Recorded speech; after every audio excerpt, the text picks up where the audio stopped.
In Baltimore, crews there have taken some major steps towards reopening the city's port after the Francis Scott Key Bridge collapse. Workers have begun cutting the bridge into pieces, and they've already moved tons of debris in what is now a 24/7 operation. Transportation Secretary Pete Buttigieg spoke about reconstruction of the massive bridge on Face the Nation yesterday.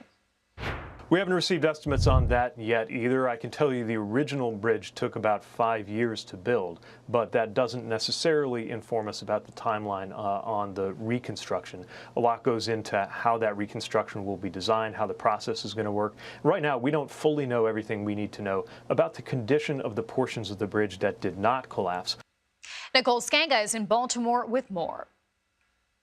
Steel beams, once vital to the Francis Scott Key Bridge in Maryland, now surgically cut into pieces, part of a complex wreckage removal operation. It is a mangled, cantilevered mess. Colonel S.D. Pinchason, unified commander of the U.S. Army Corps of Engineers, says crews will scan an underwater superstructure of concrete and twisted metal after each cut. They're very careful that they're not going to send divers or equipment in without knowing for sure. They're reducing the risk by not guessing. The bodies of 2 construction workers have been recovered. 4 other victims are unaccounted for and presumed dead, and Maryland State Police have identified 4 missing vehicles. There could be potential spots where there are vehicles and possibly maybe the human remains. The U.S. Coast Guard is now marking clear sections of the channel, possible passageways for smaller ships. Captain David O'Connell. I anticipate smaller draft commercial vessels, maybe some small tugs in the next few days. Meanwhile, we're learning more about the actions taken by police moments before the collision. Hold all traffic on the Key Bridge.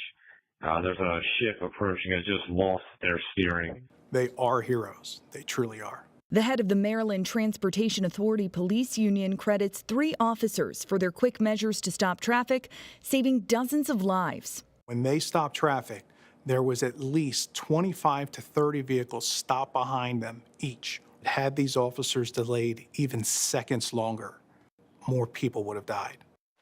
As a storm system moves through the area, 4 anchors attached to the stern of the Dolly and a tug are holding that massive container ship down. Officials say that's a precautionary measure to ensure that the ship doesn't spin out, causing further damage. Chanel. Nicole, thank you.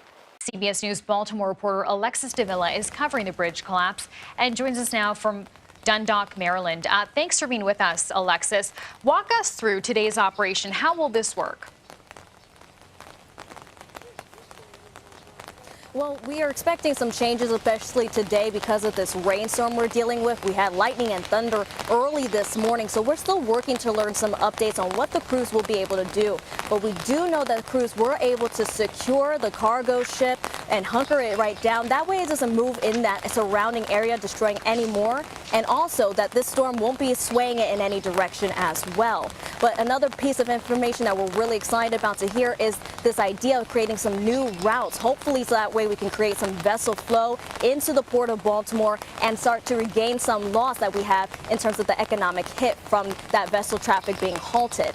So what we're going to see today is actually 2 temporary routes being opened, temporary channels, open up today. There's going to be one on the northeast side and then one on the south side. But there are some restrictions here. Not any vessel can come right through. We know with the north side, it can accommodate boats that are requiring 10 feet of water or less, and the south side will be accommodating boats requiring 14 feet or less of draft. Now, with that being said, there's still some debris. The U.S. Navy's talked about up to 4,000 tons of debris, but there's some still in that south side area that they want to clear out so that way this can give some flow and have that temporary channel. Now, these vessels, though, are only for commercial vessels that have been deemed essential. This is not fully open to the full capacity to allow all that traffic back into the Port of Baltimore. In terms of the wreckage, we know that we're going to expect some more equipment to come over here today as well. We're expecting another crane, this will be number 4, to come and pull up some of that wreckage. And Alexis, I can hear the rain in your shot there. We know more bad weather is on the way right now. How might this impact progress? So we think that this will definitely maybe halt some of the recovery, or excuse me, some of the wreckage efforts trying to collect. We are still working to learn more about the barges and what can be delivered to them as they're pulling more out. So we are staying in contact with the command center to learn a little bit more about how many dive crews may be able to come in today, or what's going to be discussed if it's going to be pushed back a little further, because we know that this rainstorm is not ending today. It will be continuing into Tuesday and into Wednesday. Alexis Davila, thank you.